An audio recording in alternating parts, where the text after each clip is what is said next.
Sa kursong ito, ang ating pangunahing materyales ay ang tinatawag na fundus photo. Kaya bago tayo magpatuloy sa mas mahihirap na leksyon, alamin muna natin kung saan ba galing ang mga litratong ito, anong parte ng mata ang kinukunan nito, at paano ito nakukuha. Ito ay litrato ng panlabas na kaanyuan ng ating mata. Sa pinakalabas, may mga talukap o eyelids na may pilik mata o eyelashes. Ang puting parte, yan ang puting bao o sclera. Parang leather ng basketball na tagaprotekta ng mata. Sa gitna, makikita ang itim na bilog. Ito ang iris. Sa mga Pinoy, ang kulay nito ay brown. Sa gitna ng iris, matatagpuan ang tao-tao o sa Ingles, ang pupil ng mata.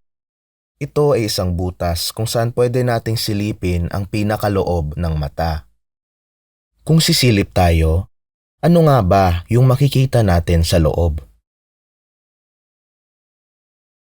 Kapag hiniwa natin ang mata, ito ang makikita.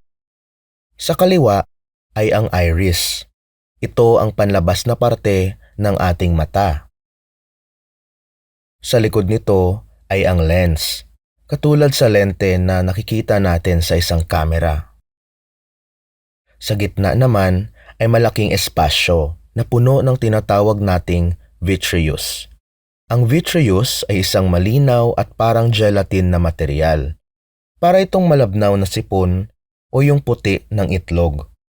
Pagpunta naman natin sa gilid, makikita natin na may mga ugat o blood vessels gaya ng veins at arteries na gumagapang sa interior ng mata.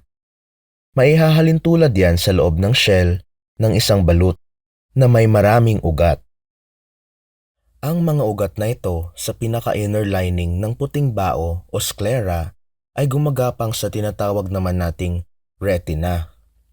Isang manipis at transparent na membrane na taga-proseso ng ilaw na pumapasok sa ating mata.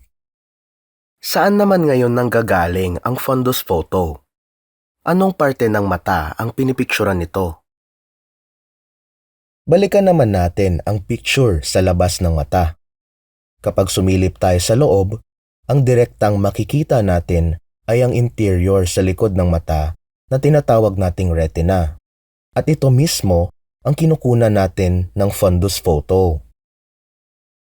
Huwag kabahan sa maraming istruktura na nakikita ninyo sa fundus photo. Isa-isa naman nating ipapakilala ang bawat parte sa susunod na lectures.